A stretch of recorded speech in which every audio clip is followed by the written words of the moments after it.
દર્શક મિત્રો, આપ નિહાળી રહ્યા છો જનતા ન્યૂઝ। વડોદરા શહેરમાં પોલીસ તંત્ર દ્વારા હેલ્મેટના નિયમોનું પાલન કરવા બાબતે ગુજરાત રાજ્યમાં હેલ્મેટના નિયમોનું અમલીકરણ કરવું ખૂબ જ જરૂરી છે, જેથી કરીને રોડ પર દોડતા બેફામ વાહન અકસ્માતના કારણે થતા મૃત્યુ અને ગંભીર ઇજાઓ પર અંકુશ લાવી શકાય। જેવી કરીને ગુજરાત રાજ્યના તમામ સરકારી કચેરીઓ પર પોલીસ તંત્ર પ્રવેશ દ્વાર પર ઊભા રહીને સરકારી કર્મચારીઓ તેમજ કચેરીએ આવતા જતા લોકો સામે કાર્યવાહી કરતા હતા।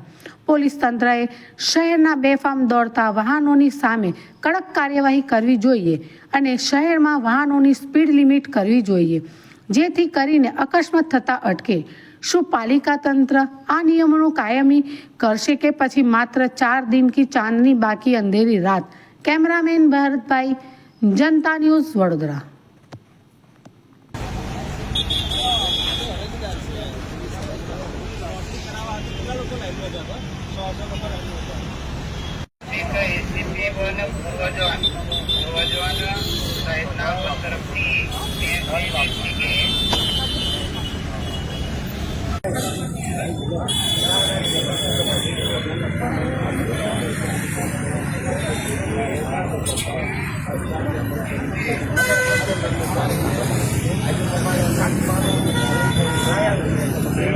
અમે કેમ કરીએ એમ કે પોલીસવાળા ઘણા બધા લોકોને એવો ચર્ચાનો વિષય હોય છે કે પોલીસવાળા હેલ્મેટ પહેરતા નથી। તમે એક સખત સરસપણે કાયદો બનાવ્યો કે અમે પહેલાં પહેરીશું, એ બતાવવા માટે આજે સરસ મજાનું એક આયોજન કરવામાં આવે છે। ટ્રાફિક પોલીસ પણ દરેક જગ્યાએ ચેકિંગ ચાલે છે, એમને એક મેમો પણ આપે છે। શું કહેવું છે તમારું આજે?